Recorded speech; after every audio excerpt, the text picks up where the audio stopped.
YTN 라디오 김우성의 생생경제. 애청자 여러분 안녕하십니까? 김우성 PD입니다. 지난 대선 때부터 경제민주화라는 말이 번졌습니다. 민주화라는 말은 우리 국민들 경험을 통해서 독재의 반대 의미 정도로 잘 이해하고 있습니다. 그런데 경제민주화는 뭐였을까요? 아직도 많은 분들이 정확히는 모르겠다라고 하지만 대통령 선거의 의제가 될 만큼 중요한 문제입니다. 특히 기업에 있어서는 기업 운영과 의사결정, 이익의 분배 등과 관련해서도 계속 경제민주화 이야기가 언급되고 있습니다. 최근 국정농단 사태를 보면서 기업 운영의 독단과 폐쇄성이 이런 문제를 일으켰다 지적되기도 했었죠. 이런 분위기 속에서 2월 임시국회 상법 개정안이 경제민주화의 실천이 될지 주목되고 있습니다. 혹은 기업들의 숨통을 죄는 공포가 될 것이다. 이런 우려도 있습니다. 전문가와 함께 확인해 보겠습니다. 국민 총소득. 국민들이 일정 기간 벌어들인 소득의 합계입니다. 그런데 20년을 두고 봤더니 가계소득은 줄어들었는데 기업소득은 늘었습니다. 그 차이의 이면에는 다양한 문제점들이 있습니다. 전문가와 함께 확인해 보겠습니다. 오늘은 좀 무겁지만 꼭 이야기할 주제들이 가득 차 있는 하루입니다. 경제도미노에서는 금수저, 흑수저, 경제 상황의 세습 논란 한번 짚어보겠습니다. 2월 7일 화요일 김우성의 생생경제 문을 엽니다.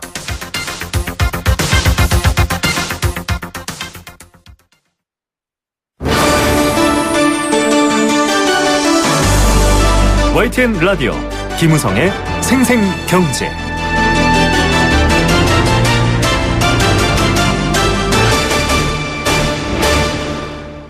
네, 첫 번째 생생 인터뷰입니다. 앞서 얘기했지만 경제민주화, 대선의 의제가 될 만큼 아주 중요한 문제고요. 그중 핵심이 상법 개정안입니다. 이 부분에 대해서 많은 분들이 좀 궁금해하고 있는데요. 2월 임시국회 야당 주도로 이 상법 개정안의 처리가 지금 준비되고 있습니다. 어떤 내용인지 한번 확인해 보는 시간 마련해 보겠습니다. 고려대학교 경영학과 박경서 교수 전화로 연결합니다. 교수님 안녕하십니까? 네, 안녕하십니까? 네, 일단 야당 주도로 2월 임시국회에서 이 상법 개정안 처리하겠다 이런 얘기가 있고 좀 여러 가지 갈등도 일어나는 상황인데요. 이 상법 개정안의 도입 취지 내용 좀 부탁드립니다. 네, 잘 아시겠지만 우리나라 기업들의 지배구조는 아직도 선진국에 비해서 많이 떨어지고 아시아권에서도 하위로 평가되고 있습니다. 네. 이러한 결과는 결국은 우리나라 기업들의 주가가 상대적으로 저평가되고 그에 따라서 자금 조달 비용이 올라가는 등 상당히 그 국가 경쟁력 차원에서도 문제가 되고 있다고 보기 때문에 기업 지배구조, 특히 그 내부자인 경영자 또는 지배주주에 대한 경영 감시 기능을 보다 강화하기 위한 차원에서 이번 상법 개정안이 제시되고 있다고 보입니다. 네, 결국은 지난 조선 해운의 구조조정 때도 언급됐었지만은 제대로 된 감시, 의사결정을 보기 위한 이 재벌 개혁의 어떤 관점에서 시작된다 이런 내용으로 보면 될까요? 네, 그렇습니다. 네.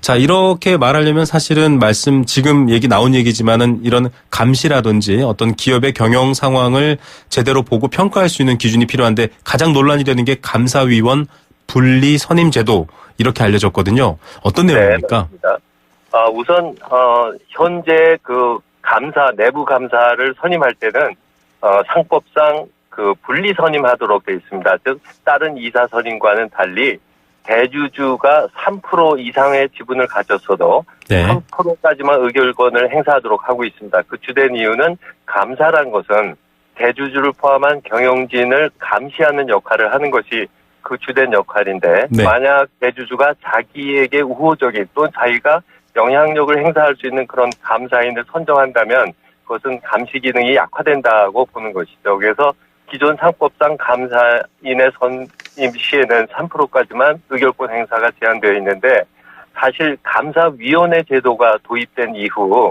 이사를 먼저 선임하고 그중에서 감사위원을 선임하는 게 가능해졌습니다. 그러다 보니까 이사 선임 시에는 이러한 대주주가 갖고 있는 지분을 무한으로 사용해서 주총해서 자기에게 우호적일 수 있는 그런 이사 선임이 가능한 구조이거든요.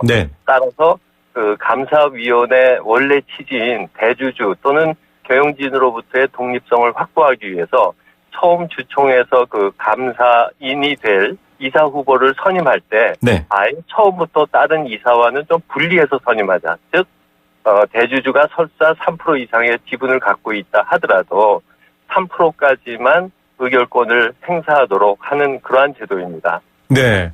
결국은 사실은 이 기업은 얼마나 많은 주식을 보였느냐에 따라서 의사결정의 비중이 달라질 수 있는데 이 기업의 운영을 감시하는 감사위원 선임은 그런 것 없이 일괄 3%까지 제한을 두고 조금 뭐랄까요 공정하게 할 수 있도록 하겠다 이런 얘기신 거죠. 정확히 그 본래 취지가 그러합니다. 예.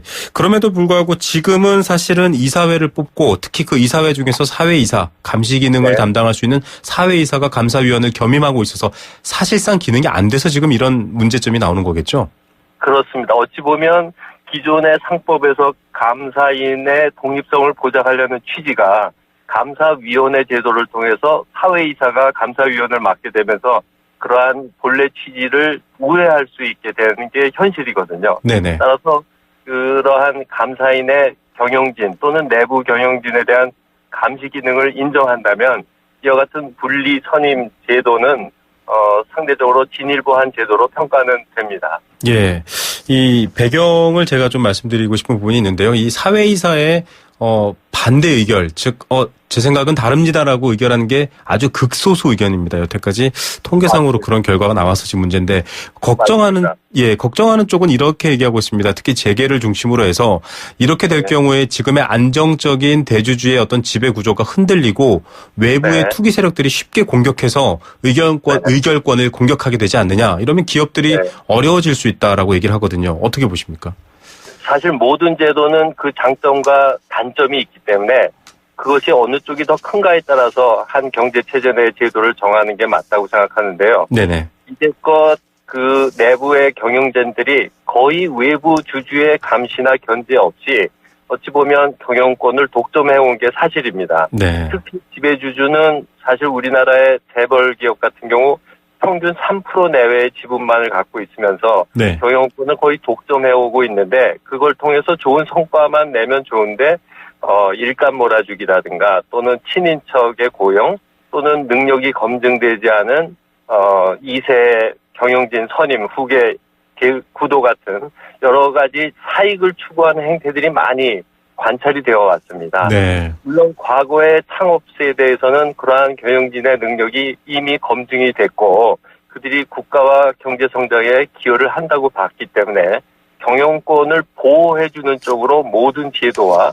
심지어는 여론이나 언론 같은 것이 관행적으로 작동을 해왔거든요. 네네. 근데 이제 3세대 또는 4세대까지 후계 승계가 되면서 이러한 후계자들의 경영 능력에 대한 사실 많은 의문이 있어 왔습니다. 특히 우리 경제가 저성장 구조로 가고 이러한 재벌 기업들이 갖는 여러 가지 경제에 미치는 부정적인 영향, 특히 이제 제4의 산업 혁명이라든가 창업 기업의 진출 같은 부분에 있어서 상당히 오히려 제약으로 작용하고 있다는 비판이 사회적으로 제기되었고요. 그러한 점에서 기존의 능력 있는 경영진을 보호하던 제도가 이제 그 능력에 대한 검증이 안 되고 의구심이 생긴 상태에서도 계속 경영권 보호 정책으로 유지되어야 되는가 하는 의문이 제기되어 왔고 바로 이번에 상법 개정안은 그러한 어찌 보면 시대의 변화를 즉 우리나라 기업의 경영권도 이젠 더 이상 무조건 보호되는 것이 아니라 그 능력에 따라서 차별적으로 검증되어야 되고 또 경우에 따라서는 주주들이 본인의 뜻과 다르게 경영되는 것에 대한 어떤 견제와 감시 기능을 행사할 때가 됐다라는 어떤 시대의 변화가 나타나고 있다고 보겠습니다. 네. 대주주의 이 지분을 보호하는 것 문제가 아니라 그 대주주의 경영 능력을 검증하고 또 확인하는 게 더 중요하다라는 시대적 요구. 이 말씀이 정말 핵심으로 와닿는데요. 또 다른 이 관련해서 물론 여러 가지 논란이 있지만 또 다른 얘기가 되고 있는 게 집중투표제입니다. 사실 과거 삼성그룹의 사례에서 여러 번 이슈가 터져 나온 적은 있었는데요. 소액 주주라든지 또 이렇게 보호받을 수 없는 투자자, 지분을 갖고 있는 분들을 위해서 좀 보완할 수 있는 제도다 이런 얘기가 나오고 있는데 아직도 실효성이 없다라는 비판과 반대 논리가 있거든요. 어떻게 보십니까? 맞습니다. 사실 상법상 집중투표제를 도입했는데 다만 기업들이 정관 변경을 통해서 집중투표제를 배제할 수 있는 그러한 옵션을 들에게 주었습니다. 그러다 보니까 우리나라 상장 기업의 한 94% 정도가 집중투표제를 사실상 선택하지 않고 있습니다. 네. 아까 잠깐 말씀하셨지만 이 기업 지배구조 경영에 있어서 가장 중요한 역할을 하는 것이 바로 이사회인데요. 네. 문제는 이 이사회의 이사들을 선임하는 과정에서 지배주주 또는 경영진의 영향력이 너무 강해서 이사로 선임된 후 사실 반대 의견을 내기도 힘들고 경영진에 대한 어떤 견제 감시 기능을 수행하기가 상당히 힘든 것이 현실이거든요. 네네. 따라서 과거 즉 주주가 실제로 경영에 참여했던 시절이 있었습니다. 18세기, 19세기 작은 기업일 때는. 네. 그러다가 이제 기업이 커짐으로써 할 수 없이 이사회라는 대리인 기구를 설립하게 된 것인데요. 네. 바로 이 이사회의 실질적인 영향력을 주주가 행사하는 방법이 주주들이 직접 선호하는 이사를 선임하는 것이고, 네. 바로 그것이 이제 집중투표제를 통해서 어느 정도 강화될 수 있기 때문에 큰 방향은 어찌 보면 그동안 소외되었던 외부 주주들이 원래 갖고 있던 주주권 행사를 보다 실효적으로 할 수 있는 방안이다라고 이해할 수 있겠습니다. 예, 이 집중투표제의 근본적인 취지를 뭐 국회의원 선거제도와 비교해서 설명해 보면 좀 이해하기 쉬울 텐데요. 약간 인구수가 적다고 해서 아예 의견이 반영되지 않는다라는 문제점들을 극복한다. 그런데 사실 앞서 저희가 여러 가지 이 감사위원 분리 선임제도 때도 그랬고 지금 집중투표제도 그렇고 늘 반대의 논리는 네. 이런 일이 일어날 수 있다. 이를테면 뭐 헤지펀드에서 공격을 당할 수 있다. 뭐 네. 이를테면 뭐 M&A 적대적 M&A에 노출될 수 있다. 이런 뭐랄까요? 이런 위험성 때문에라는 반대 논리거든요. 이 부분을 좀 잘 해결해야 될 것 같은데. 예. 네, 그러한 주장이 상당히 과장됐다고 봅니다. 사회자님도 기억하시겠지만 우리나라에서 외국인 자본이 우리나라 기업 경영에 참여하거나 영향력을 행사했을 때 네. 주가가 떨어진 사례를 본 적이 있나요? 최근에 엘리엇 관을 봤을 때도 그렇게 떨어지진 않았다라는 얘기가 있었습니다. 뭐 SK 사태 때는 주가가 3배가량 올랐고요. 네네. 대부분의 외국인에 의한 주주권 행사의 경우 오히려 주가가 올라갑니다. 물론 네. 주가가 모든 것을 반영하지 않지만 적어도 객관적으로 그 기업의 경쟁력과 가치가 증가한다는 아주 중요한 객관적 지표이거든요. 네네. 다시 말해서 외국인이든 내국인이든 주주가 사실 회사의 주인이고 그들이 자기 재산 가치를 손상시키려는 의도적인 행위를 할 리는 없지 않겠습니까? 네. 보다 중요한 것은 외국, 선진국의 많은 경우 이러한 행동들은 경영권의 도전이라기보다는 경영 참여 행위라고 또는 주주가 갖고 있는 당연한 주주권의 행사의 일부라고 이해를 하고 있습니다. 네. 유독 우리나라에서만 특히 다소 국수주의적인 관점에서 여론 등을 동원해서 외국인 투자자가 이러한 경영 참여를 하는 행위를 어찌 보면 국가 이익을 빼내가려는 행위 등으로 치부하면서 또 경영권을 흔들어서 기업이 경쟁력이 떨어지는 결과가 오지 않을까 두려워하는데 사실상 그동안의 사례를 보면 오히려 그를 통해서 경영이 보다 투명화되고 기업의 경쟁력 그리고 수익은 늘어나는 것을 여러 번 관찰한 게 현실이고요. 네네. 또 이러한 행위를 경영권 도전이라고 하는데 흔히 우리가 경영권 도전이라 하면 궁극적으로 경영권을 획득하는 즉 그렇죠. 지분 확보 등을 통해서 경영권을 실제로 가져가고 CEO 선임권을 갖는 경우로 해석을 합니다. 근데 네. 사실 일어나지도 않을 굉장히 확률이 낮은 그런 일들을 갖고 너무 좀 일종의 공포 마케팅, 네네. 대국민을 상대로 마치 우리나라 기업들이 다 엉망이 될 것처럼 얘기하는데 전 세계 일부 그러한 사례가 없지는 않습니다만 대부분의 경우 이러한 것이 궁극적으로 기업의 성과를 높이는 데 기여했다고 많은 연구 결과들이 네. 나타나고 있고 제가 알고 있는 그동안 있었던 대여섯 차례의 외국 자본의 경영 개입 행위들도 결국은 기업의 주가도 오르고 성과도 좋아지는 실제 경험들이 있습니다. 따라서 네. 너무 그러한 것에 대한 과도한 우려는 국가 경제, 기업의 경쟁력 여러 차원에서 좋지 않다고 판단을 합니다. 예, 이 과정들이 경영 개입이 아니라 경영 참여다. 그것은 궁극적으로 경제적 성과를 높여준다. 이런 관점의 이야기를 또 염두에 두고서 앞으로 봐야 될 것 같습니다. 오늘 말씀 감사드립니다. 네, 감사합니다. 네, 고려대학교 경영학과 박경서 교수였습니다. YTN 라디오 김우성의 생생경제. 네, 함께 느끼는 우리 경제의 경제 공감 사전입니다.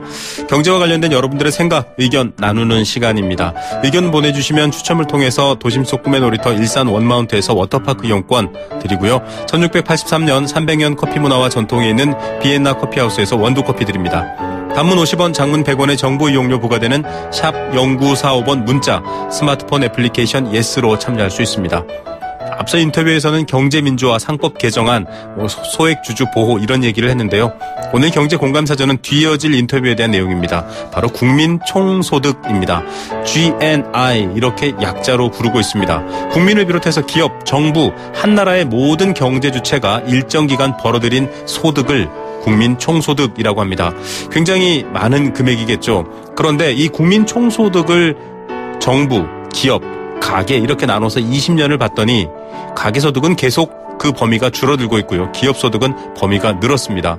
정작 기업소득은 범위가 늘었음에도 투자나 일자리를 만들지 않았기 때문에 가계소득은 계속 반복해서 줄어드는 악순환이 이어지고 있습니다. 이 부분 때문에 지금 새로운 고민들 또 앞서 인터뷰한 것과 같은 경제 민주화 이야기들이 나오고 있습니다. 과연 여러분들은 이 국민 총소득에 대해서 혹은 내가 이 사회에서 갖고 있는 소득에 대해서 어떻게 생각하십니까? 여러분들의 생각도 함께 나누고 싶습니다.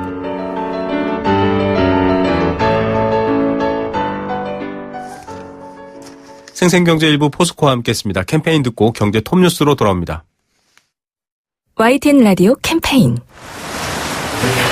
물 없는 한라산, 물 없는 제주 바다를 상상할 수 있나요?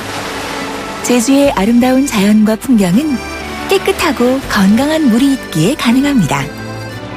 제주를 아름답게 만들어주는 건강한 물은 우리의 몸과 마음도 아름답게 만들어줍니다. 건강한 몸과 마음을 지키는 이유, 아름다운 물을 사랑하고 지키는 일에서부터 시작됩니다.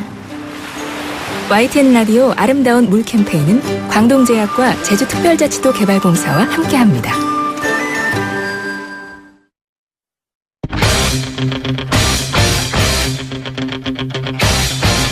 지금 가장 뜨거운 경제 소식, 경제 톱 뉴스.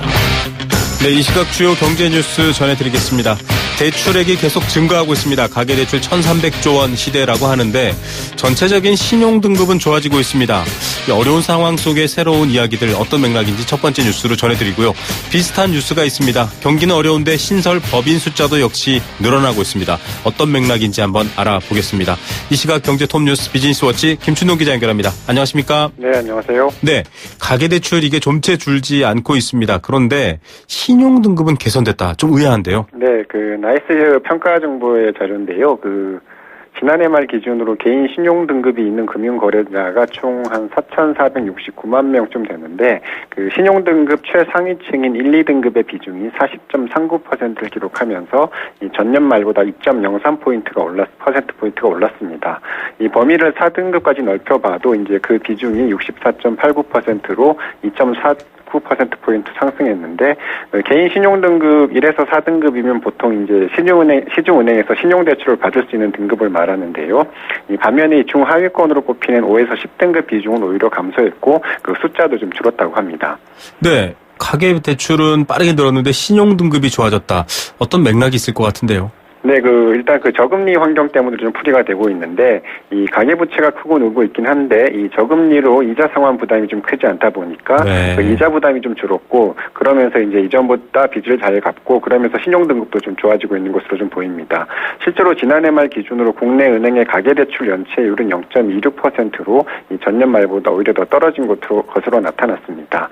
문제는 앞으로인데요. 이 미국의 금리 인상과 또 정부의 가계대출 심사 강화 등으로 이 시장 금리가 오르면 그만큼 이 가계부채의 부실화 가능성도 커지기 때문입니다. 한국개발연구원에 따르면 이 금리가 1%포인트 오르면 이 가계의 평균 원리금 상환 부담이 14% 늘어난다고 하는데, 그러면 현재 신용등급은 그러면서 이제 현재 신용등급은 저금리로 인한 일종의 착시 현상이 아니냐, 이런 분석이 좀 나오고 있습니다. 대출이 있어도 이자를 꼬박꼬박 갚으면 신용등급이 좋아지니까 좋은 건데, 네. 이게 이자가 오르면 금방 무너지는 거군요. 네. 자, 제조업 체감 경기도 나빠지고 있다. 뭐 수출은 숨통이 좀 트이는가 싶은데 제조업은 어렵네요. 네, 이 통계청에 따르면 작년 12월에 광공업 생산 확산 지수 조사 대상 이 80개 업종 가운데서 이 생산이 전월보다 줄어든 업종이 43개에 달했습니다. 이 생산이 줄어든 업종이 늘어난 업종보다도 더 많았다는 건데요. 이에 따라서 12월 광공업 생산 확산 지수는 46.3에 그치면서 이 기준치인 50을 밑돌았습니다. 광공업 생산 확산 지수는 80개 광공업 업종 가운데서 이 생산이 전월보다 증가한 업종을 이 백분비로 좀 나타낸 수치인데, 이 매달 발표하는 광공업 생산 지수와는 다르게 이 덩치가 큰 업종의 가중치가 없어서 이 업종 전반의 체감 경기를 보여주는 지표로 좀 꼽힙니다. 생산 확산 지수가 50을 넘으면 전월보다 생산이 증가한 업종이 많아서 이 체감 경기가 그만큼 좋다는 거고, 이 50 미만이면 그 반대를 뜻합니다. 네, 안 좋은 상황인데요. 전월 대비 생산이 3개월 연속 뒷걸음질 친 업종도 많다, 이런 소식도 있네요. 네, 지난해 12월 기준으로 이 전자부품과 전기, 가스 등 21개 업종의 생산이 3개월 연속 감소한 것으로 나타났습니다. 이 조사 대상 업종 중에서 25%가 이 생산이 좀 내리막길을 좀 면치 못하고 있는 셈인데, 연간 기준으로 봐도 지난해 광공업 체감 경기는 실제 수치보다 좀 나쁜 것으로 분석이 됐습니다. 지난해 광공업 생산은 1년 전보다 1% 늘었는데요. 이 월별 광공업 생산 확산 지수를 보면 12달 중에서 6차례나 이 기준치인 50에 미달하면서 이 지표보다는 실제로 느끼는 경제 상황이 더 어려운 것으로 그렇게 좀 나타났습니다. 네, 지표보다 실제가 어렵다. 뭐 많은 분들이 공감할 것 같습니다. 네. 경제가 이렇게 어려운데 신설 법인 숫자, 즉 새로 생긴 법인은 역대 최대다. 이거 굉장히 좀 의아한데요. 네. 어떤 내용입니까? 예, 지난해 중소기업청에 따르면 지난해 신설된 법인 숫자가 96,155개사로 이 전년보다 2.5% 늘면서 2000년에 관련 통계를 내기 시작한 이후에 최대 규모를 기록을 했습니다.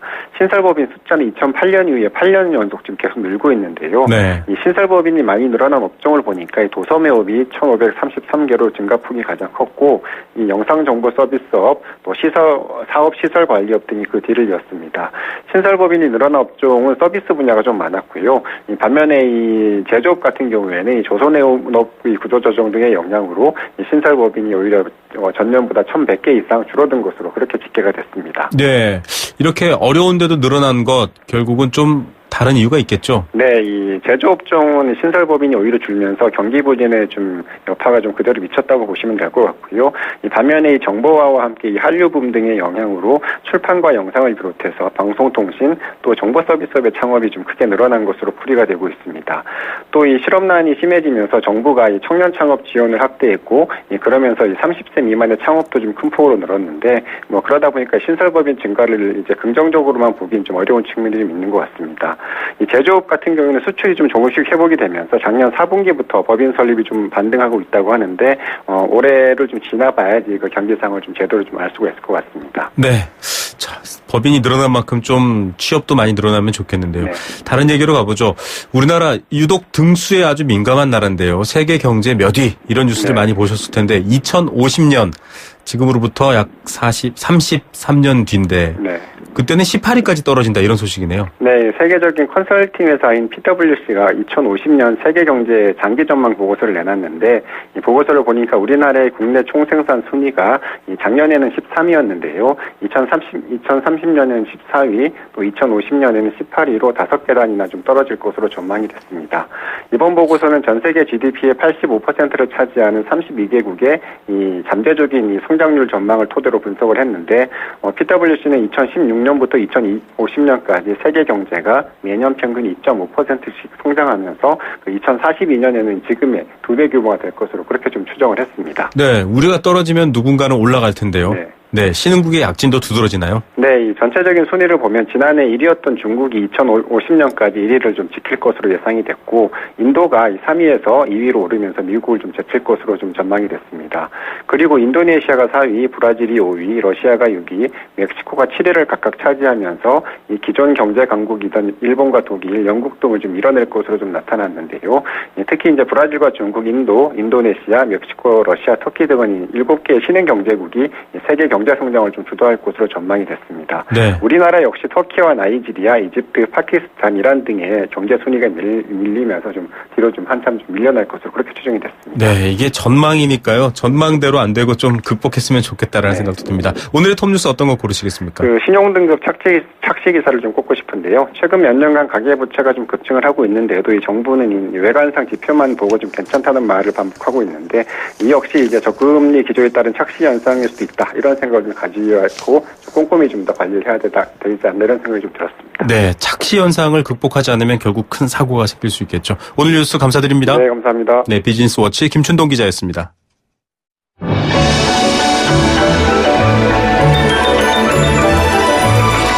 오늘의 경제를 들여다보는 시원한 창.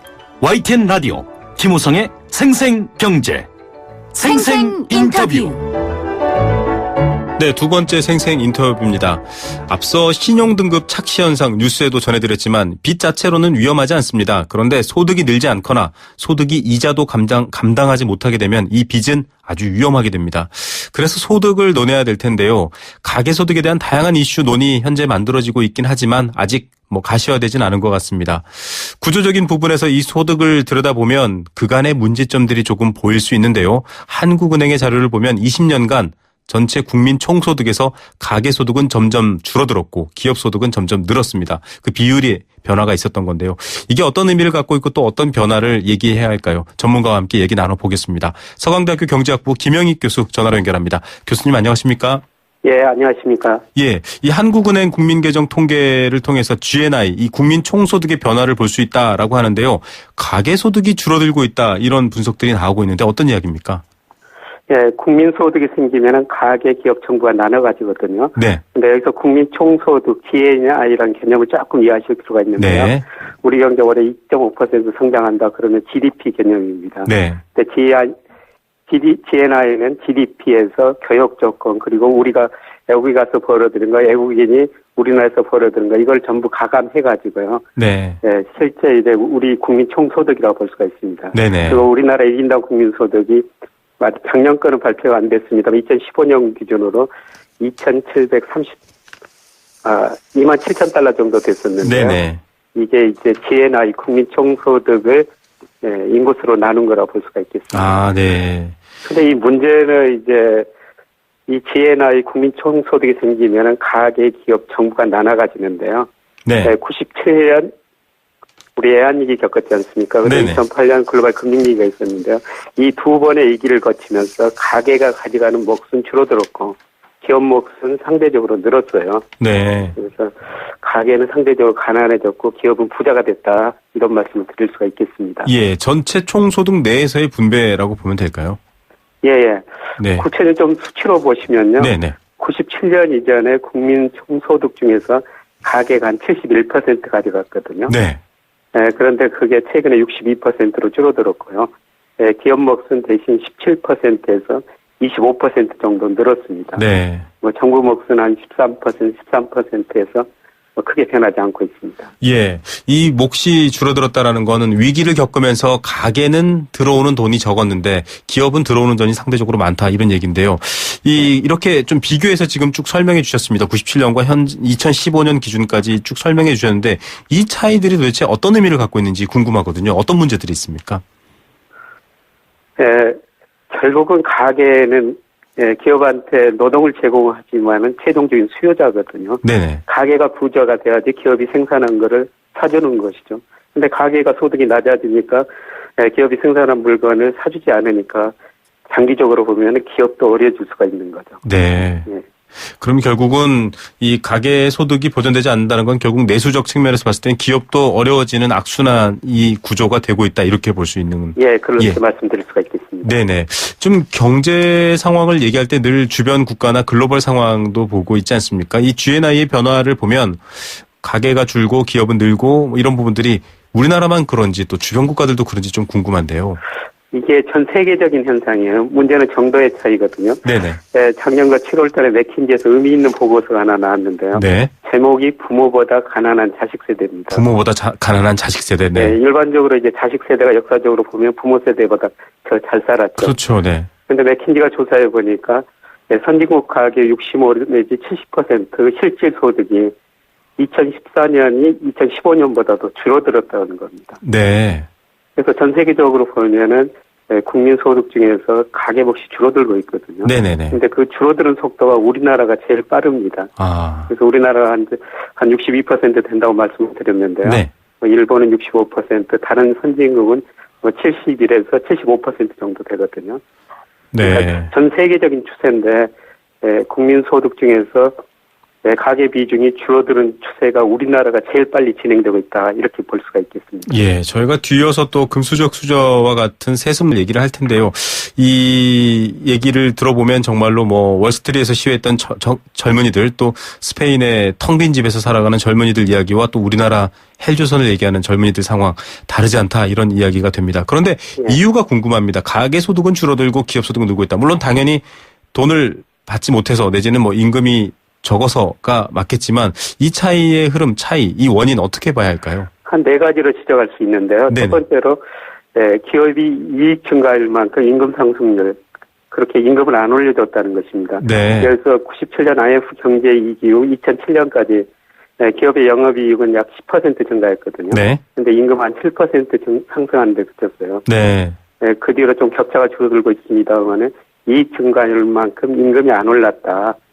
두 번째로 우리가 경제위기를 겪으면서 많은 근로자들이 자발적, 비자발적으로 직장에서 떠나게 됐거든요. 네네. 이분들이 그 자영업을 선택했는데 자영업 정말 어렵습니다. 이익률이 네. 굉장히 낮죠. 그렇죠. 예를 들어서 기업의 이익 증가율은 한 10%라면 자영업은 한 3%에 불과하거든요. 네. 그래서 자영업이 상당히 어렵다 이렇게 볼 수가 있겠고요. 네네. 그 다음에 금리가 계속 하락하니까 가계 이사 조직이 줄어들었어요. 네. 가계는 전체적으로 금융회사에 저축하는 주체고 기업은 돈을 빌려 쓰는 주체거든요. 네네. 그렇죠. 이자가 하락하다 보니까 상대적으로 기업은 돈을 빌려 썼으니까 이익이 되고 그 다음에 가계는 전체적으로 금융회사에 저축한 돈이 빌려 쓰는 돈보다 많으니까 이자가 떨어지니까 가계 이사 소득이 줄어든 것이죠. 네. 그 다음에 요새 문제가 되고 있는 세금 문제거든요. 네네.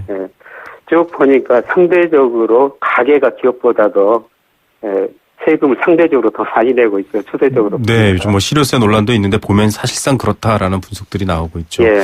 그러다 보니까 이제 가계는 상대적으로 가난한 이제 기업만 상대적으로 부자가 된 거죠. 예, 뭐 응답하라 1988 같은 드라마 기억나실 겁니다. 뭐 은행에 넣어두면 이자가 얼마 이러는데요. 그만큼 기업들은 돈을 빌려가서 투자를 했었고 가계는 이자 소득을 얻었는데 정반대로 지금 가계 부채 1300조씩 되고 기업은 유보금을 어마어마하게 쌓아두고 있다. 이런 변화가 있는데 이거는 결국 재분배 문제로 가야 되지 않습니까? 앞서 말씀하셨지만은 기업의 이익의 증가분보다 임금의 증가분이 훨씬 못 미쳤다라고 하는데 결국은 그걸 바꿔야 되지 않나 이런 생각이 드는데요. 대안 어떻게 찾을 수 있을까요? 네, 그래서 우리 정부도 2015년 말에 그 기업소득 한류제라고 해가지고요. 네. 기업한테 고용을 늘려라, 임금을 올려주라, 배당 지급 늘려라. 그렇지 않으면 가세하겠다. 네네. 이런 정책을 해놨었어요. 네. 근데 기업들이 지금 작년 말 현재 9월 말 현재 보니까 현금성 자산을 547조 가지고 있거든요. 네. 한국은행 자금 순환 통계입니다만은. 근데 별로 투자할 데가 없죠. 고용 별로 안 늘리고 있습니다. 네. 그 다음에 기업가들이 앞으로 경제가 어려워지면 임금을 깎아야 되는데 우리나라 임금은 하방 경직성이 너무 강하다. 한번 올려주면 깎기가 힘들다. 그래서 임금 별로 안 올려주고 있거든요. 네네. 그래서 상대적으로 배당금만 더 주고 있는데 그래도 우리나라가 배당 수익률이 다른 나라에 비해서 상대적으로 낮은 편이에요. 네네. 작년에 우리나라 배당 수익률 1.9%라고 지금 최근 통계가 나왔는데요. 다른 이머징 마켓 신흥시장 보면 한 2.9%로 우리나라보다 1%포인트 높거든요. 네네. 그래서 결국 처음에 말씀드렸습니다만 기업 소득이 가계 소득으로 가야지 가계가 소비를 늘리고 기업도 물건을 팔고 그러는데 지금 가계가 가난이다 보니까 이대로 가면 악순환이 되는 것이죠. 예. 그래서 기업들이 좀 적극적으로 임금도 좀 올려주고 고용도 좀 늘려주고 특히 그 배당도 많이 줬으면 이런 생각이 듭니다. 예, 이게 좀 약간 별개 얘기일 수 있지만 사실 기업들이 늘 성장이라든지 투자를 앞두고 하는 말이 낙수 효과가 있다라는 이제 사회적 합의를 얻어내지 않습니까? 이른바 트리클 다운이 있다라는 건데 교수님 얘기를 보면 우리나라는 그간 낙수 효과가 없었다 이렇게 볼 수도 있을까요? 예, 그렇습니다. 물론 제가 기업들이 돈을 많이 가지고 현금성 자산을 거의 547조 가지고 있다고 말씀을 드렸는데 네네. 이것도 정말 차별하거든요. 네. 우리나라가 성장률이 가계 잠재 성장이 10%, 7% 하다가 이제는 3% 이하로 떨어졌어요. 근데 이런 저성장 시대에 들어가면은 잘된 기업만 잘 되고 못된 기업은 시장에서 퇴출되고. 네. 그래서도 뭐 전체적으로 보면은 뭐 기업들이 돈 많이 가지고 있는데 이것도 기업 내에서 보면은 정말 차별화됐죠. 네. 그래서 돈 많은 기업들이 지금 적극적으로 좀 고용도 늘려주고. 네네. 이런 정책을 해야만이 우리 경제가 뭐 소비도 되고 다시 그 성장률이 올라갈 수 있을 것 같습니다. 예. 뭐 가계 소득만 뭐 올려라. 뭐 무슨 임금만 올려라라는 얘기가 아니라 앞서 말씀하셨던 것처럼 그게 소비가 증가, 기업 매출 증가, 고용 창출, 또 경제 성장 이런 식으로 선순환될 수 있는 구조라는 걸 좀 기업들도 이번엔 확인을 해 주셨으면 좋겠다라는 생각이 듭니다. 교수님 오늘 말씀 감사드립니다. 예, 고맙습니다. 네, 서강대학교 경제학부 김영익 교수였습니다. 세계 경제가 내 주머니 속으로 경제 도미노. 네, 매주 화요일 만나는 경제 도미노입니다. 오늘 첫 번째 인터뷰가 경제 민주화와 관련된 상법 개정안 이야기였고요. 두 번째는 국민 총소득 얘기였는데 세 번째는 금수저 흑수저 세습의 논란에 쌓여있는 한국 경제 이야기인데요. 꼬리에 꼬리를 무는 인터뷰 형식으로 오늘 하루가 꽉 차는 것 같습니다. 삼포세대, 헬조선, 뭐 수저 이런 이야기 이제 많이 알려진 이야기입니다. 신분, 계층까지 대물림되고 있고요. 심지어는 결혼하는데도 이런 조건들이 중요합니다. 결혼조차도 출신 혹은 부모의 상황에 따라 달라지는 상황. 이게 지금 정상은 아닐 것 같은데요. 한국 경제에도 큰 위험이 될 것 같다라는 걱정도 있습니다. 이런 이야기들 속 시원하게 풀어주시는 분이죠. 건국대학교 경제학과 최백은 교수 전화로 연결합니다. 교수님 안녕하십니까? 네, 안녕하세요. 네, 이 부모로부터 이전받은 이 자산이 사실은 많은 걸 결정하는 세대인데요. 통계를 봐도 부자의 62% 이상이 금수저 출신이다. 즉 부모의 영향이 중요하다라는 얘기가 있는데 외국보다도 훨씬 높은 사회라고 합니다. 이거 우리가 늘 저쪽 북쪽 비판할 때 말하는 세습이 비슷한 상황인 것 같은데 어느 정도로 심각성 보십니까? 먼저 청취자들한테 오늘 주제가 굉장히 우울하고 좀 절망감을 줄 것 같아가지고 네네. 굉장히 좀 마음이 무겁습니다. 네네. 제가 세 가지 자료만 일단 소개를 해볼게요. 네. 먼저 이제 그 세계 이제 슈퍼리치 그러니까 초부자들이죠. 네네. 그래 이제 그러니까 이 한 3천만 달러 기준으로 이제 그러니까 이 저 슈퍼리치를 조사해서 제공하는 이제 웰스엑스라는 이제 회사가 있는데요. 네.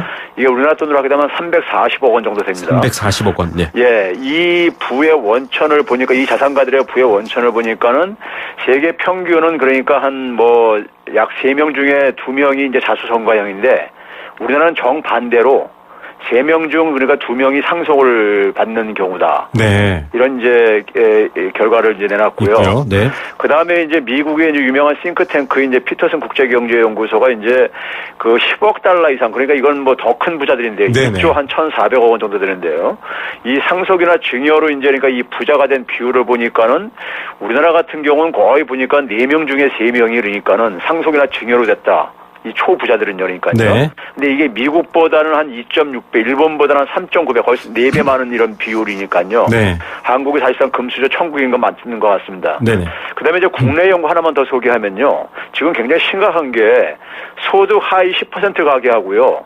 소득 상위 10% 가계는 거의 그러니까는 계층이 그러니까는 부모가 그러니까 그래서 소득 하위 10%이거나 소득 상위 10%일 경우에 자녀들도 그러니까 그 계층에 그대로 머물러 있을 가능성이 90% 가깝습니다. 계층 이동이 불가능하다라고 예, 그렇죠. 거의 보시는군요.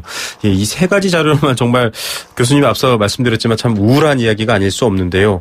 지금 부모에게서 물려받은 상속 증여 비중이 커지고 있습니다. 이 배경을 좀 사실은 이걸 꼭 경제가 아니라 사회학적인 면으로도 봐야 될 것 같은데 왜 부를 이렇게 대물림하는데 모든 에너지를 쏟고 있고 특히나 대기업들이 그렇게 하니까 일반 국민들도 어떻게 보면 자연스럽게 그렇게 하는 것 같거든요. 배경을 어떻게 이해할까요? 이게 우리가 흔히 말해서 이제 근로소득 이외의 나머지 소득을 우리가 이제 불로소득이라고 우리가 이제 이렇게 표현을 하듯이요. 네. 우리 사회는 이 불로소득이 사실은 너무 이제 그러니까는 크게 작용을 하고 있습니다. 예를 들면 그러니까 우리가 이 500대 상위 500대 기업이 그러니까 이제 괜찮은 기업들이죠. 네. 여기에 이제 대졸 정규직 신입사원이 이제 연봉이 한 3,855만 원 정도 됩니다. 네. 근데 이보다 훨씬 많은 연 4천만 원 이상 금융소득을 올리는 사람이 2014년 기준으로 한 47,300명이 되고요. 네네. 그 다음에 이제 이들이 1인당 한 1억 한 163만 원을 이제 그러니까 이제 금융소득을 올리고 있는 거고, 그 다음에 이제 임대 수입도 보게 되면은 전체 임대 수입이 2014년 국세청 자료를 보게 되니까 830조 한 9,200억 그 정도 되더라고요. 네. 그러니까 이 자산 소득이 그러니까 이 근로소득보다 자산 소득의 증가율이 크다 보니까는 결국 이제 이렇게 되고 있는데요. 네. 제가 이제 과거에 이제 이걸 이제 조선시대 말기하고 좀 비교를 한번 추정을 해본 적이 있었어요. 조선시대 말기와요. 예, 네. 조선시대 말기에 토지 소유 집중이 굉장히 심각했던 때잖아요. 네네. 근데 그때보다 우리나라 지금 부동산 소유라든가 자산 소유 집중이 더 심한 상황입니다. 조선 후기보다 더 심한 상황이다. 지금 이렇게 분석하셨군요. 예. 네.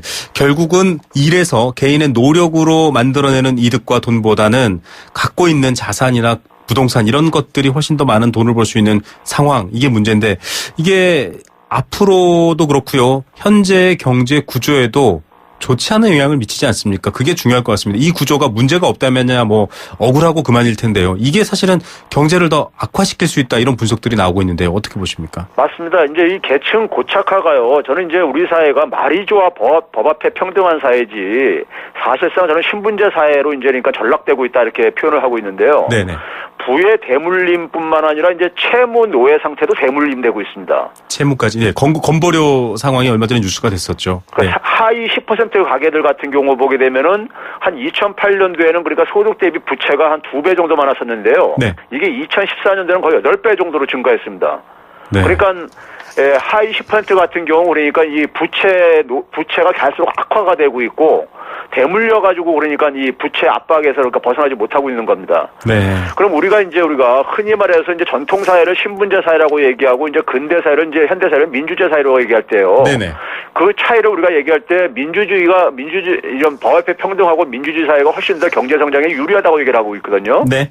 그 이유가 뭐냐면은 이제 흔히 말해서 자원 배분을 이제 우리가 이제 훨씬 더 효율적으로 사용할 수 있게 한다. 사회 경제적인 역동성을 굉장히 증대시킨다 이런 얘기를 하고 있거든요. 네. 쉽게 얘기해서 우리가 부모가 그러니까 재산이 많았을 때 자기 자녀가 그러니까 똑같이 잘 살 수 있다면은 굳이 열심히 일을 하려고 하지 않을 게 아니겠습니까요? 네. 그러니까 이제 그 사회가 굉장히 경제 역동성이 떨어질 수밖에 없죠. 네. 생산 측면에서도 결국은 의미 있는 생산은 되지 않고 계속 좀 뭐랄까요, 대물림에만 집중하는 상황이 된다 이런 말씀이신 맞습니다. 거죠. 네, 지금 사실은 대안에 대해서 많은 논의들이 있습니다. 이 불평등을 없애고 양극화, 계층 사다리 복원하기 위해서 뭐 여러 가지 분배 정책들, 고소득의 어떤 세율 조정 이런 얘기들이 나오고 있습니다. 특히 교육 부분도 그렇긴 한데요. 이게 사실은 뭐 구호로는 되지도 않을 것 같고 어떤 제도, 행정부의 어떤 의지 이런 것들이 필요할 텐데 어떤 대안이 좀 실현돼야 될까요? 우리 사회에서 좀 이제 뭐 보수든 진보든 간에 생각 있는 사람들은요. 네. 기회의 평등을 확대할 필요가 있다는 이런 얘기를 해요. 기회의 평등. 네. 예. 그러니까 뭐 결과의 평등은 뭐 차차로 가도 기회의 평등을 그러니까 확대해야 된다. 근데 저는 이제 이 기회의 격차가 이제 굉장히 구조화된 상황에서 굉장히 공허한 얘기라고 생각합니다. 네. 예를 들면 심지어 이제 뭐 그러니까 우리가 많은 사람들이 특히 이제 보수 진영조차도 빈곤의 대물림을 해소하기 위해서는 이제 기회의 평등이 보장되는 뭐 포용적 성장 뭐 이런 걸 제안한단 말이에요. 네. 근데 막상 기회 평등을 높이려면은 경제력 격차를 해소시켜줘야지만이 기회 평등이 높아지는 거거든요. 기회를 갖기 위한 격차 먼저 그것부터라도 해소해야 된다 이런 말씀이시죠. 그렇죠. 그러려면 이제 뭐 복지 강화를 이제 뭐 얘기한다든가 이렇게 얘기를 하게 되는데 또 복지 강화 얘기하면 재정 건전성 악화 얘기하면서 외면을 하고 있거든요. 네. 그러니까 이게 이제 그러니까는 이 우리 사회 속에서 소위 이제 그러니까 지식인이나 엘리트나 그러니까 가진 사람들이 이 격차 해소에 그러니까는 사실 적극적인 의지가 별로 없다고 보는 거죠. 네. 예를 들면 우리가 가장 그러니까 자본주의 체제 내부적인 방식 중에 하나가 우리가 소득 재분배거든요. 조세를 통해서요. 네. 근데 우리가 뭐 소득세 강화, 특히 뭐냐면 재산세라든가 자산소득세 같은 경우를 앞에서 얘기한 그러니까 우리가 부동산이라든가 금융소득이 굉장히 높기 때문에 네. 이런 부분들을 그러니까 세금을 인상을 해야 된다면은 그걸 다 반대들 하고 앉아있단 말이에요. 네. 그러니까 그러면서 그러니까 이 기회의 평등을 어떻게 확대하겠다는 건지 굉장히 공허하죠. 네, 자본세 논란도 그렇고요. 앞서 말씀하셨지만 기회의 평등을 위한 조건조차도 없는 상황을 조금 더 걱정해야 될 것 같습니다. 조선 후기보다 자산이 집중되어 있는 현재 대한민국 여러분들은 어떻게 생각하십니까? 교수님 오늘 여기까지 듣고요. 다음 주에 뵙겠습니다. 네, 감사합니다. 건국대학교 경제학과 최백은 교수였습니다. 크리네어 테크. 크리네어 테크 집중기 주물 작업 연마 작업 페인트 작업 분진가스 냄새 연기 작업장 분진 이 세상에 못 없애는 분진이 어딨어. 크리네어 테크 기술력이 끝내줍니다. 크리네어 테크. 크리네어 테크 집중기. 네, 네, 생생경제 포스코와 함께했습니다. 오늘 첫 번째 인터뷰부터 끝 인터뷰까지 아주 뜨겁게 현재 구조에 대한 문제들 지적하는 시간이 있었습니다. 조선 후기에 땅의 어떤 편중, 소유의 편중보다 지금이 더 심하다. 이런 부분들 때문에 청년들이 헬조선 이런 얘기하는 거 아닐까요? 3820님은요. 상위 1%의 우량아 딸에게 곧 둘째까지 태어납니다.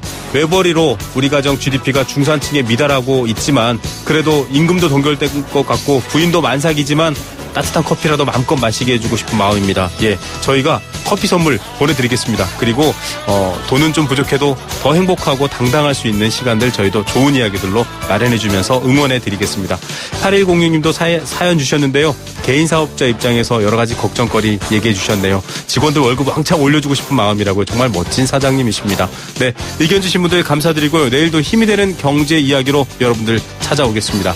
김우성의 생생경제였습니다.